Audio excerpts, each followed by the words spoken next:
This is Channel 2 News, coverage you can count on.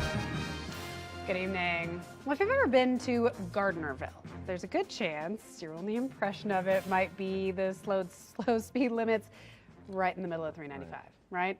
Right. I'm trying to get to LA, in your case, probably Exactly. just slow down in Gotta 25. slow down. Okay, so now the town wants to know what will get you to stop and pay Gardnerville a visit. Okay, so the city created Main Street Gardnerville to help economic growth downtown, and now they're asking locals to give their input by completing the survey online. Brandon Foose joins us live in the newsroom after going down to Gardnerville earlier today. And Brandon, what is the point of the survey? Well, and they really just want to get a feel for what the downtown corridor may be missing and what people think is important. And the goal of all of this, to change Gardnerville from a drive-through town to a destination. Simply driving through the town of Gardnerville, it's easy to feel the historic significance and the sense of a rural community. This time of year you can see all the lights up on the street posts.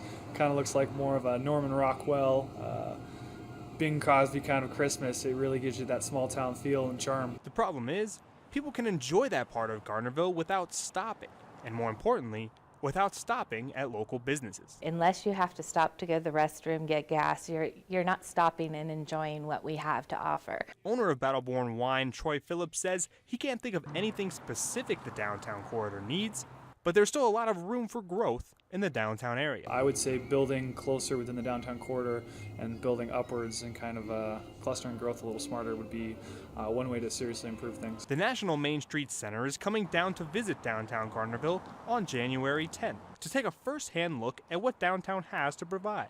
Their analysis, along with the public input, will help determine what they recommend to the city of Gardnerville. And try to find out what we can put in and look for, and we can go after those type of businesses. This visit from the National Center is due to formal support from Nevada Main Street, a state-level organization created just this year. That formal relationship can benefit the state, since the National Center can help with things like historical preservation. Everything is grant-driven because it's revitalization and preservation. It's really an economic development program. And while Phillips sees that potential for revitalization, he wants to make sure they don't stray too far away from who they are. Trying to amend where needed, but really just bolster the existing things that we already have and try to take care of our merchants and business vendors. Now that survey will be available online until 5 p.m. on January 3rd. To find a link to that survey, just visit our website and click on the blue News Links button. Also, a public meeting will be held to discuss all of this on January 10th. That meeting will be held from 6:30 to 8:30 p.m. at the Douglas Community Center. Covering the story live in the newsroom, Brandon Foose, Channel 2 News. All right, Brandon.